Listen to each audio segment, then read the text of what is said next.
Shalom, selamat pagi Bapak Ibu yang dikasihi Tuhan. Pagi hari ini kita akan membaca dan merenungkan firman Tuhan. Dan kita bersyukur bahwa kita masih diberi kesempatan hidup untuk memuliakan Tuhan. Sebelum kita membaca dan merenungkan firman Tuhan pagi hari ini, mari kita berdoa. Terima kasih Bapa Surgawi, kami sungguh bersyukur kepadamu atas kasih setiamu. Kami boleh bangun pagi untuk memuliakan Tuhan. Terpujilah namamu Bapa, kami rindu di pagi hari ini, hati kami, pikiran kami, hidup kami diisi dengan kebenaran firman-Mu, supaya kami diberi sukacita, damai sejahtera, supaya hidup kami lebih bergairah untuk menatap masa depan yang penuh sukacita itu. Terima kasih Tuhan Yesus, dalam nama Tuhan Yesus kami siap mendengarkan, membaca dan merenungkan firman-Mu. Yang siap katakan amin. Ya Bapak Ibu, pagi hari ini seperti suara ayam berkokok setiap pagi, menandakan untuk mengajak kita untuk bangun pagi. Ya, firman Tuhan terambil dari Injil Yohanes pasalnya yang ke-15 dengan perikop pokok anggur yang benar. Demikian firman Tuhan. Akulah pokok anggur yang benar, dan Bapakkulah pengusahanya. Setiap ranting padaku yang tidak berbuah dipotongnya, dan setiap ranting yang berbuah dibersihkannya, supaya ia lebih banyak berbuah. Kamu memang sudah bersih karena firman yang telah kukatakan kepadamu. Tinggallah di dalam aku, dan aku di dalam kamu. Sama seperti ranting tidak dapat berbuah dari dirinya sendiri kalau ia tidak tinggal pada pokok anggur. Demikian juga kamu tidak berbuah jikalau kamu tidak tinggal di dalam aku. Akulah pokok anggur dan kamulah ranting-rantingnya. Barang siapa tinggal di dalam aku dan aku di dalam dia, ia berbuah banyak. Sebab di luar aku kamu tidak dapat berbuat apa-apa. Barang siapa tidak tinggal di dalam aku, ia dibuang keluar seperti ranting dan menjadi kering. Kemudian dikumpulkan orang dan dicampakkan ke dalam api, lalu dibakar. Jikalau kamu tinggal di dalam aku, dan firmanku tinggal di dalam kamu, mintalah apa saja yang kamu kehendaki, dan kamu akan menerimanya. Dalam hal inilah Bapakku dipermuliakan, yaitu jika kamu berbuah banyak, dan dengan demikian kamu adalah murid-muridku. Perikop ini membicarakan tentang, menggambarkan sebuah kisah, dikatakan untuk menjelaskan kepada kita. Sebuah gambaran menjelaskan bahwa Yesus adalah pokok anggur dan kita rantingnya, dan kemudian Bapa adalah pengusahanya. Yesus adalah pokok anggur, kita adalah ranting-rantingnya, dan Bapa adalah pengusahanya. Ya. Kembali Bapak Ibu, dikatakan bahwa setiap ranting padaku yang tidak berbuah dipotongnya, dan setiap ranting yang berbuah dibersihkannya, supaya ia lebih banyak berbuah. Wow. Ranting yang tidak berbuah dipotong, dan setiap ranting yang berbuah dibersihkannya, supaya ia lebih banyak berbuah. Ada sebuah proses di mana pokok, di mana pohon itu, ya, sebuah pohon berbuah, ya, ada proses dari biji, kemudian tumbuh, kemudian dia harus besar, lalu kemudian dia harus berbunga, dan kemudian berbuah, lalu setelah berbuah dia harus dipanen, dan setelah dipanen dia harus dinikmati oleh banyak orang. Hasil akhirnya di mana? Hasil akhirnya dia berbuah banyak, dan buah yang dihasilkan itu adalah buah yang manis. Bagaimana dengan kita?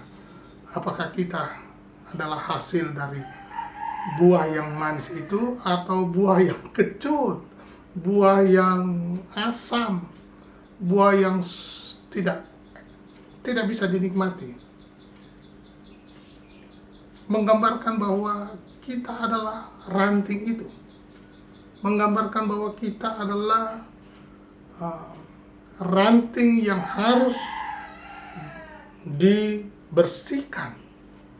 Dalam proses hidup kita banyak hal yang harus dibersihkan, mulai dari pikiran kita, mulai dari hati kita, mulai dari perkataan kita, mulai dari tindak karakter kita. Inilah yang harus dibersihkan setiap hari, dibaharui dari hari ke hari.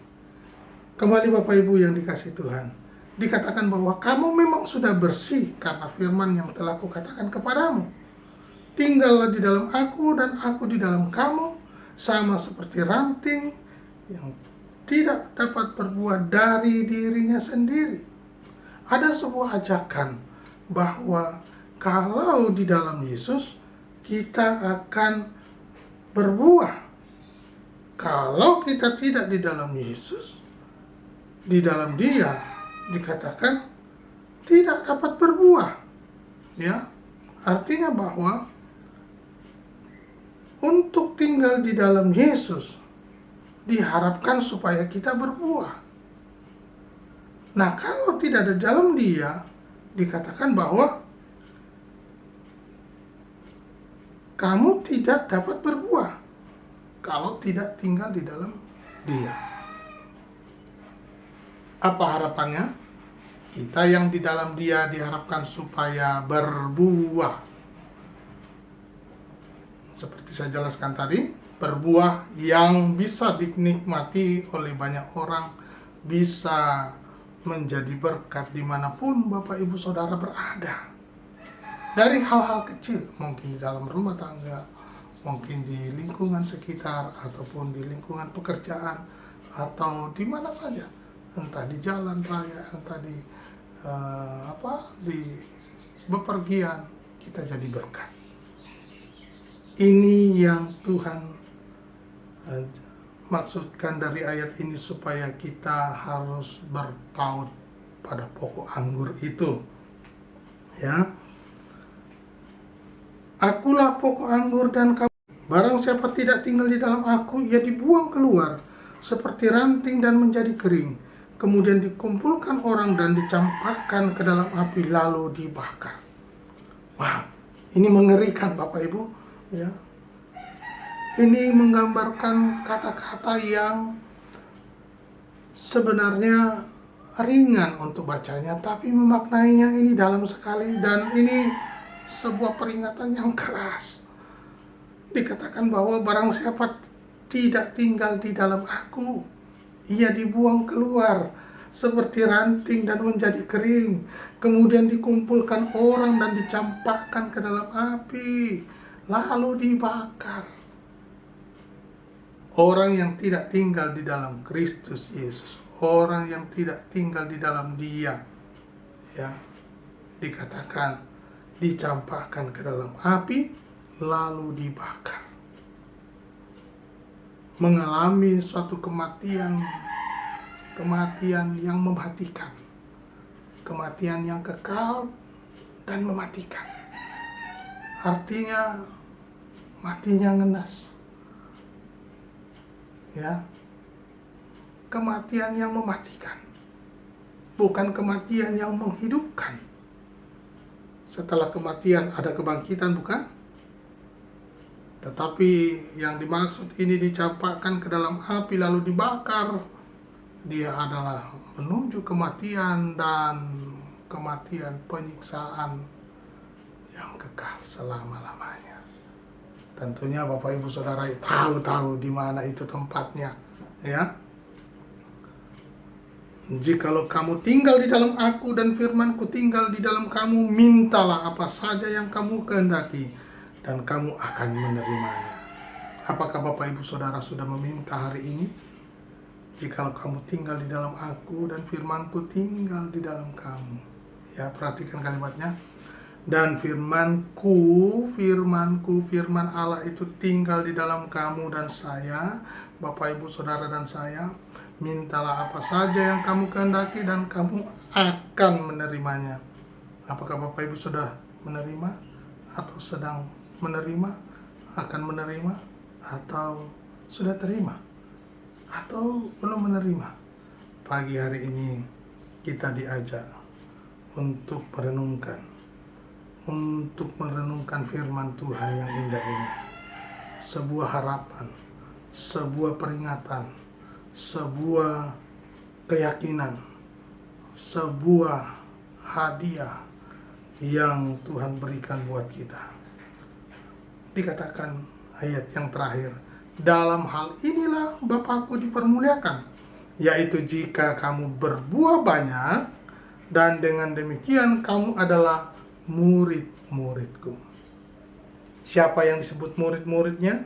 Dia adalah orang yang berbuah banyak.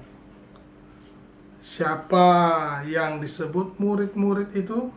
Adalah mereka yang berbuah banyak. Ya.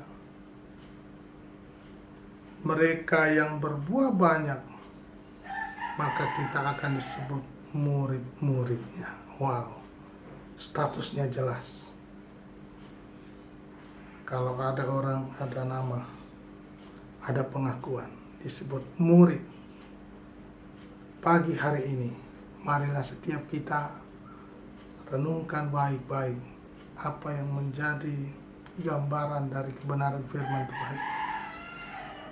Halus, tenang, dimaknai dengan dalam. Allah mengajak kita supaya kita lebih berbuah banyak. Yesus adalah pokok anggur. Dia mengharapkan supaya kita berpaut pada pokok itu. Dan Bapa di surga adalah pengusahanya. Dia mau kita supaya menghasilkan buah yang banyak. Lalu kemudian buah yang kita hasilkan buah yang manis. Dan kita harus menjadi murid-muridnya, dan ada sebuah identitas jelas, kita diakui sebagai murid. Sungguh senang bukan kalau kita diangkat, dijadikan murid, akan diakui sebagai murid, apalagi anak. Ya Bapak Ibu, mari Bapak Ibu sepanjang hari ini menuju sukacita itu, menuju hal-hal yang baik. Tuhan mau supaya kita berbuah yang banyak, berbuah yang manis. Pagi hari ini, yakinlah pertolongan Tuhan tepat pada waktunya. Mari kita berdoa. Terima kasih Bapa Surgawi buat hari yang indah ini. Kami bersyukur kepadamu bahwa Engkau terus menolong dan memperhatikan kami. Mohon keselamatan, mohon perlindungan, mohon damai sejahtera, mohon sukacitamu, mohon kekuatan kesehatanmu. Mereka kami yang sakit, Tuhan berikan kesembuhan. Yang kekurangan, Tuhan berikan kelimpahan. Berkati hidup kami, berkati aktivitas kami. Mereka yang bekerja, Tuhan berkati, mohon kekuatan kesehatan senantiasa. Dalam nama Tuhan Yesus Kristus, namamu dipermuliakan. Dalam nama Tuhan Yesus Kristus, berkati bangsa dan negara Indonesia, berkati gereja-gereja dimanapun mereka berada, berkati umatmu dimanapun mereka berada. Kami yang percaya kepadamu, namamu dipermuliakan. Haleluya, amin.